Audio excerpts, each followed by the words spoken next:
Good morning সবাইকে, কেমন আছো? আশা করি সবাই ভালো আছে। সুপর্ণা বেঙ্গলি ব্লগে অনেক স্বাগত জানিয়ে আবার এক নতুন ব্লগ নিয়ে চলে এলাম। একদম 2 কাপ লিকার চা, তার সঙ্গে হচ্ছে ব্রেড। তো এইটাই সকালবেলা আমাদের, এখন এইটাই ব্রেকফাস্ট বলতে পারো। আর এটা সকালবেলা ওই যাই হোক, সকালে চায়ের বিস্কুটের সাথে এইটা দুটো কাজে একটা হয়ে যাচ্ছে। হ্যাঁ, আর ছেলের জন্য কমপ্লেনগুলো নিয়েছি এই যে। আর সবারই জল খাওয়া গেছে, মেয়ে এখন ঘুমাচ্ছে। মেয়ে ঘুমাচ্ছে বলতে এবার উঠার টাইম হয়ে গেছে, খুশখুশনি ঝুসঝুসনি শুরু হয়ে গেছে। আর আমাদের উঠে মোটামুটি কাজ ছাড়া হয়েছে, কিছু কিছু হয়েছে, কিছু কিছু হয়নি। জানো তো তোমরা, নিচেরগুলো পরিষ্কার না করে, একদম তোলাতুলি না করে নিচেরটা ঝাড় দিতে পারি না, মানে মেঝেটা। তো সকালবেলা এটাই, ঘুম থেকে উঠে ছেলে আমার খাবারটা এনে দিয়েছে, তারপর একটুখানি ফ্রেশ হয়ে নিয়েছি সকাল সকাল। এবার চা খাবো, অনেকটা বেলা হয়ে গেছে, এখন সবে 10টা বাজতে যাচ্ছে।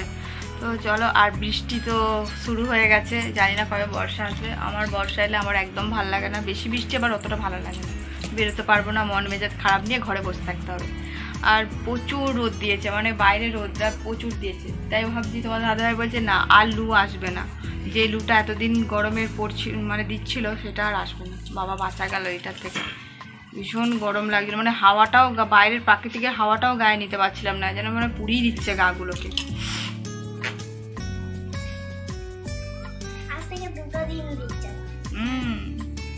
তো যাই, চলো চা খেয়ে নিই, সাথে থাকো, দেখতে থাকি কি করছি না করছি। ব্লগ হয়তো সব কিছু তোমাদের সঙ্গে শেয়ার করতে পারছি না, কিছু করার নেই। মেয়েটা যখন তখন ক্যাঁ কুঁ করে কেঁদে উঠছে, সেই জন্য ভিডিওটা ক্যামেরাটা অন করতে পারছি না, তোমাদেরকে সেইভাবে আগের মতো না দেখাতে পারছি না। যেটুকুনি মানে আমি যেটুকুনি শেয়ার করছি তোমরা সেটুকুনি দেখছো।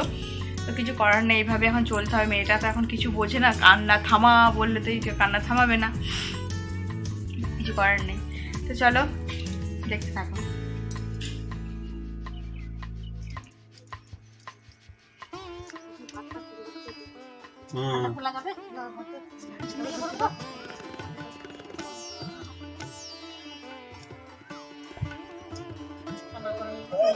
আপনি ওদিকে ঘুরুন, আমি যেমন দাঁড়িয়েছিলাম। দিদি আপনি হাতে মগটা বালতিটাই সামনে রাখুন, আপনি একটু ছাড়া দিয়ে সরিয়ে আসুন, রোদটাই দাঁড়াতে হবে না। হ্যাঁ, মগটা আটকে দিন, ভিতর দিকে যেমন আটকাতে হয় না, ভিতর দিকে জল ভরুন, না আটকাবে না।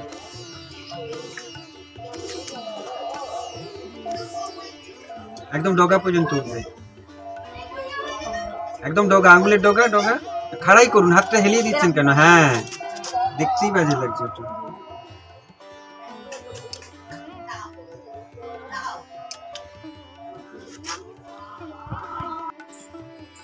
তো বন্ধুরা, তোমরা তো দেখতেই পেলে মেয়েকে সরকার থেকে চেক আপে এসেছে। আর তারপর তোমরা দেখতে পেলে হাতটা ধোয়ানো হচ্ছে, সব করাচ্ছে নিয়ম কানুন আমরা জানি না। আর এতদিন তো প্রত্যেকটা দিন চেক আপে আসছে, প্রত্যেকটা সপ্তাহে। এবার আজ থেকে সেটা বন্ধ হলো, লাস্ট দিনটায় সরকার থেকে বড় অফিসে সে এসেছে।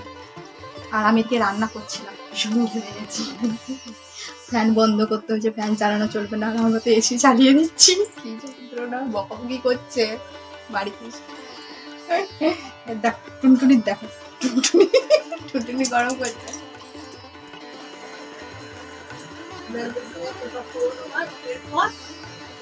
আরেকটু এগিয়ে আসুন, নাহলে ওর টেম্পারেচার মাপতে পারবে না। আর আপনি শাড়িতে হাত লাগাচ্ছেন বারবার, খেয়াল থাকছে না। এরপর আমি আর আমাদের এই ওজনটা কিন্তু ওজন করা যাবে না। এবার প্রতি মাসে একবার করে আইসিডিএসে যাবে, গিয়ে বসুন আপনি। আর ওই কার্ডটা যেটা আছে ওজনটা লিখে আবার ওজনটা তুলে দিবে। হ্যাঁ, যদি ওজনটা তুলে দেয়, এখানে যেমন তুমি বুঝতে ছিল বাচ্চাটা আমার এই মাসে এত বেড়েছে, এই দিনে এত বেড়েছে, ওটাও তুমি প্রতি মাসে মাসে বুঝতে পারবে বাচ্চাটা তোমার বাড়ছে না কমছে। সেই জন্য তোমাকে ওজনটা দিদিমণির কাছে নিজের কাছে লিখে নিবে। দিদিমণি ওজন করে আমার লিখে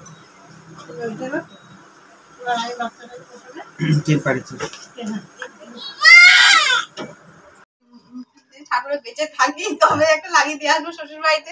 অমনি বলা অনেক কিছু বলা যায় না, না জীবন। আর এই যে ছেলে বাইরে পড়তে যাবে, আজ যাবে হোস্টেলে থাকবে, তখন অ্যাডজাস্ট করতে পারবে না, আর কিছু নয়। তো বন্ধুরা, তোমরা তো সবই দেখতে পেলে। সেন্টারে দিদিমণির সঙ্গে মেডিকেল কলেজের ডক্টর এসেছিলো, বলতে ভুলে যাচ্ছি। এসেছিলো। তো মেয়েকে চেক আপের জন্য চেক আপ করিয়ে যে অনেক কিছু, অনেক নিয়ম কানুন, মেয়ের হার্টবিট চেক আপ হলো, তার সঙ্গে তো ওজন আছে, জ্বর মাপা হলো, তারপর আর কি হলো, হ্যাঁ আমাকে অনেক কিছু বুঝিয়ে দিল কিভাবে ব্রেস্ট ফিডিং করতে হয়। সে তো অনেক আমাকে হসপিটালে শিখিয়েছে, এদের তো কর্তব্য, এরা তো বলবে আবার এইসব হ্যানা ত্যানা সব জিজ্ঞাসা করলো। আর জিজ্ঞাসা করলো তারপর ওই সব জিজ্ঞাসা করতে করতে এত আমাদের বাড়ি পছন্দ হয়ে গেছে ডক্টরবাবুর যে বাড়িতেই রয়ে যাবে। আমি তো অবাক, যে বলছে আজ আর তোমার বাড়ি থেকে যাব না। আমি বললাম থেকে যান তাহলে, রান্নাবান্না তো হয়েই গেছে। আর তারপর ওরা গেল গল্প করতে করতে, বলছে এরকম বাড়িতে আমরা কোনো দিন কারো বাড়িতে এরকম গল্প করি না, কারো বাড়িতে গিয়ে এরকম এত আড্ডা মারি না। তো যাই হোক অনেকক্ষণ এসে গল্প টল্প করলো, ভালোও লাগলো, আর খুব ব্যবহারও ভালো ডক্টরবাবুর। আর আসার পর অনেক দেরি করে গেল, যেহেতু 2:05 বেরিয়েছে ওরা এখানে। তারপর আমরা স্নান করলাম, ছেলে স্নান করলো, পুজো দিল, তারপর মেয়েকে স্নান করানো হলো, তোমাদের দাদাভাই স্নান করলো। আর এখন পুরো 3:30 কাছাকাছি বেজে গেছে, মানে এখনও খাওয়া দাওয়া হয়নি, এবার খাওয়া দাওয়া করবো। তো কি রান্নাবান্না ফাইনালি করলাম চলো তোমাদেরকে এক ঝলক দেখিয়ে দিই। স্নান করে যেন শরীরটা ফ্রেশ লাগে এত। এখন যেন আরও মেয়েকে ব্রেস্ট ফিডিং করাতে হয়, তারপর মানে কী বলতো মেয়েকে বারে বারে কোলে নিতে হয়, টয়লেট করে দেয়। এখন যেন গা যেন সবসময় সেটা কীরকম হয়, শুধু মনে হয় যেন গাটাকে ফ্রেশ করি, নাইটি চেঞ্জ করি, এরকম হয় মনে হয়। তো যাই যতক্ষণ আমি স্নান করছি মনে হচ্ছে আমার শান্তি নেই। স্নান হওয়ার পর গা হাত পা পুরো ফ্রেশ। তো চলো এক ঝলক তোমাদেরকে দেখিয়ে দিই কী রান্নাবান্না করেছি।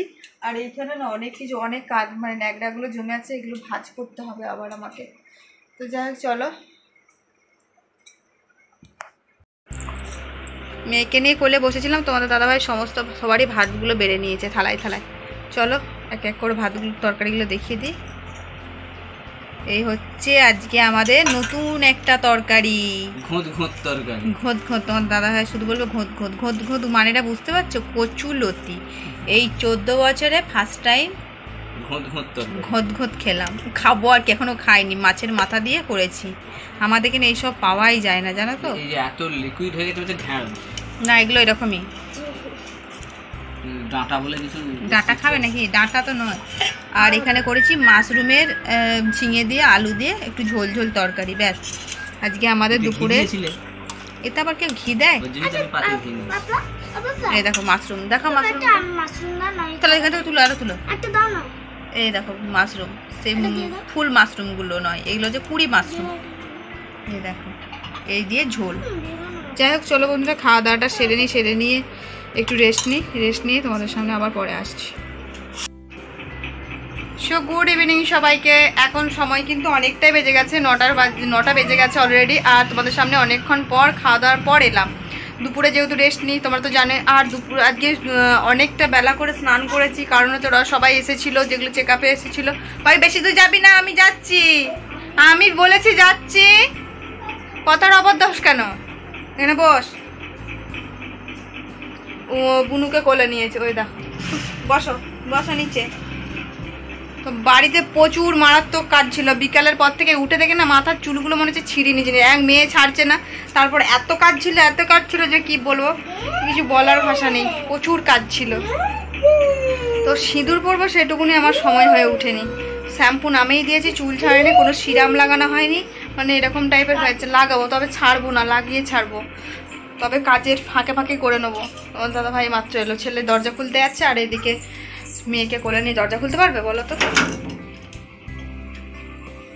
আর বাড়িতে প্রচুর রান্নাঘরটা অবস্থা কাইল ছিল, যেহেতু দুপুরবেলা ওরা সব এসেছিলো, রান্নাবান্না করে না কোনো রকম গ্যাস ট্যাস অপরিষ্কার হয়েছিল। আর এত বাসন দেখতে পাচ্ছ, কত বাসন, এগুলো আমাকে এখন সমস্তটা মাজতে হলো, 2টো হাঁড়ি থেকে, কড়াই থেকে, প্রেসার কুকার থেকে, সমস্ত। ওই দেখো, চোখ মুখ বন্ধ, এই দোকান থেকে এতক্ষণে আসার সময় হলো। আর এদিকে দেখো, আর গ্যাসটা তো ভীষণ অবস্থা কাইল ছিল, সেই গ্যাস ট্যাসগুলো মুছামুছি হলো। আর এই এত বড় গ্যাস না, যদি না মুছামুছি থাকে যেন চোখের দৃষ্টিতে যেন মনে হচ্ছে মাথা আরও খারাপ হয়ে যাচ্ছে। তো যাই হোক, এইটা সব রান্নাঘরটা আপাতত ক্লিন করেছি। আর অনেক কটা বাজারে আনার ছিল, আর আজকে রাত্রের খাবারটা না একটু জাম্পেস করে হবে আর কি। দুপুরে যেহেতু সেইভাবে আমাদের খাওয়া দাওয়া আজকে একটু অন্যরকম, ছিমছামের মধ্যে হয়ে গেছে, ছিমছাম না সেটাও ভালো। তো যাই হোক, এই যে আজকে হবে রাত্রে চিকেন আর আর হবে রাতে পোলাও, বাসন্তী পোলাও। দাড়িটা কাটা হলো না, পেটে কাট লাভ নেই, ছেলেকে একবারে চুল কাটাতে নিয়ে যাবে। দুপুরের তরকারি আছে একটু? না একটুও নেই, এইটুকু ছিল। এইটুকু আমাকে একটা আমার আমি আর বাবি মিলে মুড়ি খেলাম। এর মধ্যে খাসি মাংস বেরোচ্ছিল। দুপুরে রান্নাটা নাকি বলছে খাসি মাংস ফ্লেভার গন্ধ উঠছে। তো যাই হোক, চলো আজকে হবে চিকেন আর চিকেন কষা আর পোলাও। আর আজকে আনার ছিল অনেক কয়েকটা জিনিস, চলো ব্যাক ক্যামেরা তোমাদেরকে দেখাই। এখন ছাতু খাবে? মুড়ি খাও, ঝুড়ি ভাজা চানাচুর দিয়ে অল্প কটা মুড়ি খাও, রান্না তবে তাড়াতাড়ি হবে। তো যাই হোক চলো, এখানে নুন ছিল না, কয়েকটা মুদিখানারে অবশ্য, আর বিট নুন। ছাতু খেতে খেতে না শেষ হয়ে গেছে। ছাতুটা অবশ্যই 2-3 দিন খাওয়া হচ্ছে, সেটা বলা ভুল, শেষ হয়ে যাওয়া, আগের বছর থেকে আনা। আর এদিকে হলুদ গুঁড়ো, এদিকে ছাতুটা একটু বড় প্যাকেটে নিয়ে আসে, এটা 500 নাকি গো? এটা 500। আর মেয়ের খাবারটা একটু চেঞ্জ করলাম। মেয়ের খাবারটা হচ্ছে যেটা ল্যাকটোজেন ন্যানপ্রো ল্যাকটোজেন কী বলে গো এটা? ন্যানপ্রো তো, ল্যাকটোজেন প্রো খাচ্ছিলো, এটা হচ্ছে ন্যানপ্রো খাচ্ছে। এবার আজ থেকে আনা হলো, খাচ্ছে না মানে খাবে। আর 1টা তো চলবে, সেটা ল্যাকটোজেনই হোক আর ন্যানই হোক। আর ন্যানপ্রো তোমরা তো জানোই এটার অনেকটা দামি, তাছাড়া এই খাবারটা নাকি কোয়ালিটিটা ভালো। মেয়ের খাবারটা আজ থেকে চেঞ্জ করছি, জানি না কি হবে, বুঝতে পারছি না। তবে আমার ছেলেকেও আমি এটা খাইয়েছি, বেশি খাওয়াতে হয়নি, 3টে মতন খাইয়েছিলাম। তবে মেয়েকে প্রথম থেকে যেহেতু এখন খাওয়াতে হচ্ছে, আর ছেলেকে আমার না অত খাওয়ানো ছিল না, মানে প্রথম থেকে খাওয়াতে হচ্ছিল না, খুবই কম লেগেছিল, আমার বুকের ব্রেস্টই হয়ে মিল্ক হয়ে গেছিলো। কিসের বলো তো, জানি না, প্রচুর দাম এইটার, জানি না কত দাম, প্রচুর দাম শুনেছিলাম। এটা কত দাম নিল গো? 740 নিল। তোমরা একটু জানিয়ে তো, যদি আমার কেউ মানে এই খাবারটা কেমন, তোমাদের যদি বাচ্চারা কেউ খেয়ে থাকে অবশ্যই আমাকে কমেন্টের মাধ্যমে জানিও যে ন্যানপ্রো 1টা কেমন। ফার্স্ট টাইম আমার মেয়েকে অন্তত খাওয়াবো, তো আমি ছেলেকে খাইছিলাম জানি না। তো যাই হোক চলো। আর হ্যাঁ, চিনি আনার ছিল, চিনি আর এই ম্যাঙ্গো ফুটিটা আনা হয়েছিল, ওদেরকে দিয়েছিলাম, যারা সেন্টার থেকে এসেছিলো তাদেরকে এই একটা ফুটি এনেছিলো, ওদের তিনজনকে দিয়ে দিয়েছিলাম। বাইরে থাকলে ছেলে খেয়ে নিচ্ছে, খাওয়াটা ঠিক না, সবসময় ঠান্ডা জিনিসটা খেয়ে নিচ্ছে। তো চলো চিকেন ধোয়াধুয়ি করি। হ্যাঁ, আর আমি অলরেডি বাড়িতে চাল যেহেতু ছিল, চাল আমি বের করে রেখেছি। আর এদিকে এটা যেহেতু আমি গোপালকে দিতে পারি, ওই জন্য আমি নিরামিষের মধ্যে করবো। কাজু কিশমিশ ছিল, এগুলো তো পোলাও তো সবজি লাগে না, কাজু কিশমিশ ঘি দিয়েই হবে, এলাচ লবঙ্গ। তো বাড়িতে এগুলো সরঞ্জামগুলো ছিল, ওই জন্য না আমি পোলাওটা একটু চিন্তা ভাবনা করলাম। আর সচরাচর আমার ব্লগে অন্তত পোলাও দেখতে পাবে না, কারণ এগুলো পছন্দ ঠিকঠাকটা আমরা করি না, আমরা বিরিয়ানিতে বেশি ভক্ত। চলো ঝটপট করে একটু জোগাড়জান করি। হ্যাঁ, আর দেখো ওদের শুরু হয়ে গেছে হুজুকছি। আর এদিকে 1 গামলা জামা কাপড়, 1 গামলা, এগুলো কাঁচা জামা কাপড়, এগুলোকে আমি ভাঁজ করতে হয়। মেয়ের ফ্লাক্সে জল নেই, জল শেষ হয়ে গেছে। এত কাজ মারাত্মক লেভেলে কাজ, মানে কি বলবো, লেভেল ছাড়িয়ে যাচ্ছে কাজের মধ্যে।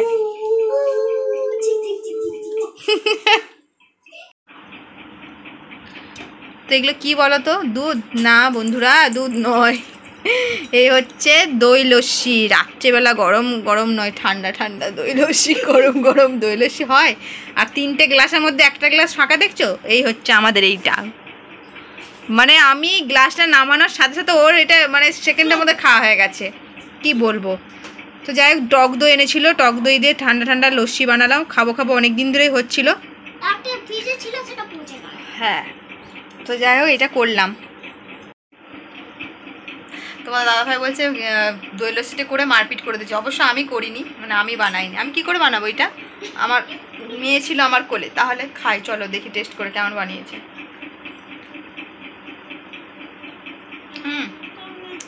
আর ঠান্ডা হতো, বরফ দিতে হতো, বরফ দিতে হতো না। সেদিনকে মেলাতলায় খেলাম, শুধু বরফ জল খেয়েছি, মনে হচ্ছে খাবার পর স্যাকারিনটা খেলাম, আমার স্যাকারিনটা সহ্য হয় না, কেমন খেতে লাগছিল। একটু নিয়ে এসে জল গরম, যেটা বেঁচে আছে সসপ্যানেরটা, এই দুধটাই দিয়ে দেবো।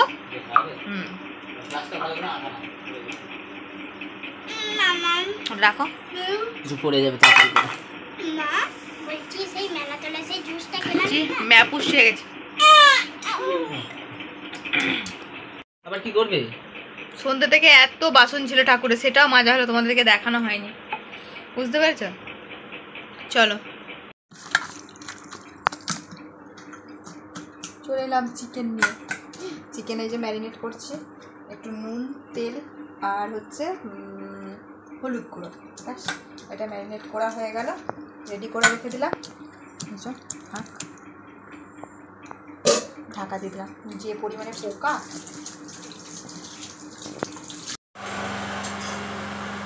প্রচণ্ড ঝড় বৃষ্টি, প্রচণ্ড মেঘ চমকাচ্ছে, দেখতেই পাচ্ছ। বৃষ্টিটা এখন অতটা জোরে নামেনি। লোডশেডিং, সব অন্ধকার, কিন্তু আমার ঘর ভগবানের আশীর্বাদে, তোমাদের ভালোবাসায় আলোয় আলো। দাঁড়া, এটা আবছা হয়ে গেছে। শেষমেশ বৃষ্টির দর্শন পেলাম, আর কারেন্ট গেছে চলে। আমার বাড়িতে কারেন্ট আছে, আর আমার মেয়ে কারেন্ট দেখছে।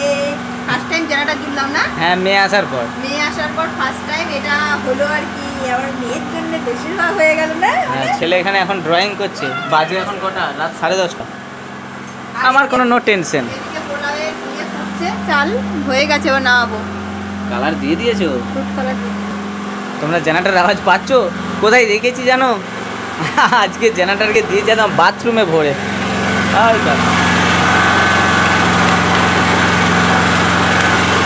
যাই হোক, এই সুবিধাটা আমার হয়েছে বলে অনেকটা সেফ। নাহলে এই দুটো বাচ্চাকে নিয়ে আর তোমাদের দিদিভাই যা কারেন্ট নাই অন্ধকার করে, সেই থেকে বেঁচেছো তো। কি করবো, ফ্যানটা উপর দিয়ে দেবো। আর এদিকে কাজু কিশমিশটা ভিজিয়ে রেখেছি, আর এখানে আলু কেটে দিয়েছি আমি, টমেটো, পেঁয়াজ, আর এখানে চিকেনটা আছে। আজকে ভেবেছিলাম মাটন করবো, খুব মাটন খাওয়ার ইচ্ছা ছিল আজকে। বিরিয়ানি করবো, মাটন বিরিয়ানি করবো। না বেশি দেরি করলে হবে না। না ফ্যান গেল। আজকে রাতের দিকে ভিডিওটা বেশি একটুখানি বড় করে দিচ্ছি, কারণ দিনের বেলা দিকে বেশি ভিডিও করা যাচ্ছে না গরমের জন্য। ওই দেখো ইয়েলো জল বেরোচ্ছে।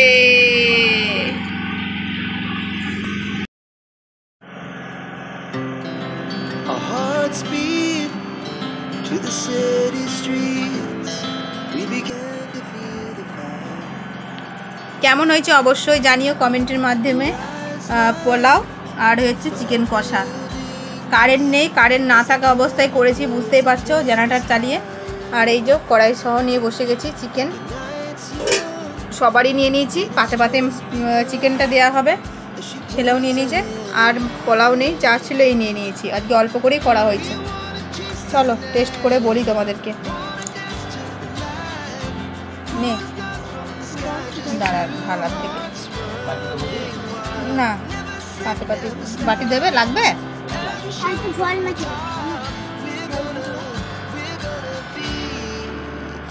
নে, একটু মাখা সামনে থেকে।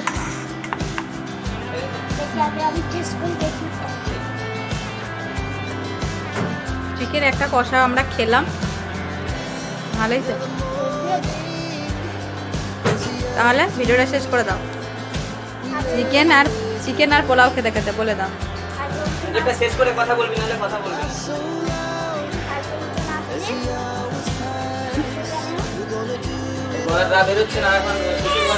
শ্বশুর করে এসছে জামাই খাতির খেতে।